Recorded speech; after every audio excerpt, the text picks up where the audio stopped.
కొనసాగాలి సార్ అని. నేను ఉన్నాను కదా, ఏడకపోయాను నేను అంట. అటు కాదు సార్, మీ తర్వాత కూడా ధైర్యంగా అందరూ చెప్పలేరు అంటే మన కుటుంబం నుంచి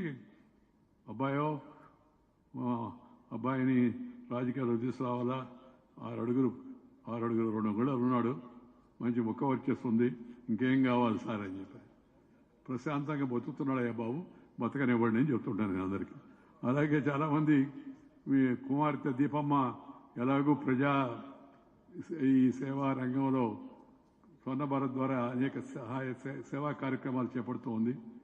కొన్ని వేల మందికి ఉపాధి కల్పించే కార్యక్రమం చేపడుతుంది కదా. దీపమ్మని రాజకీయాల్లో తీసుకొస్తే బాగుండేది. మొన్న మరి ఈ ఎలక్షన్ ముందు చాలా మంది వదిలి చేశారు, సార్ మంచి గాలిగా ఉందని. గాలి రాజకీయం నాకు ఇష్టం లేదా అని చెప్తూ నేను చెప్పాను, వాళ్ళ ఇష్టం వచ్చిన పని వాళ్ళు చేసుకోవాలి, నా ఇష్టం వచ్చిన పని నేను చేయాలి.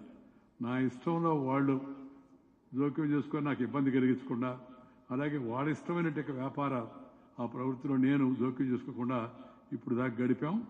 ఈ రాబోయే రోజులు కూడా అలాగే గడుస్తాయని చెప్పని నేను అనుకుంటున్నా. వాళ్ళిద్దరికి కూడా నేను ఆశీర్వచనాలు అందజేస్తూ ఉన్నా.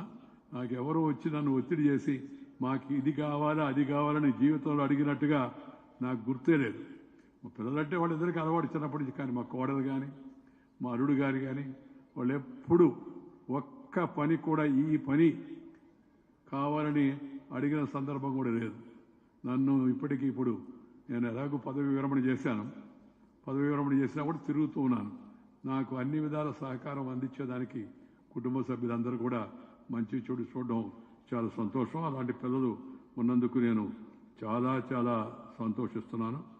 ఆఖరిగా ఒక మాట చెప్పి, నాకు ఈ దారి చూపించి నన్ను ఒక రకమైన వ్యక్తిగా తీర్చిదిద్దిన మహనీయులు శ్రీ సోంపల్లి సోమయ్య గారు, ఆర్ఎస్ఎస్ ప్రాంత ప్రచారక్, అలాగే శ్రీ భోగాది దుర్గాప్రసాద్ గారు, విభాగ ప్రచారక్ అనేవాళ్ళు. వాళ్ళిద్దరూ నన్ను చేరదీసి నాకు ఒక దారి చూపించి నన్ను ఒక వ్యక్తిగా తీర్చిదిద్దారు. ఆ మహనీయుల యొక్క స్మృతిని కూడా మనందరి సమక్షంలో ఒకసారి తలుచుకుంటున్నాను.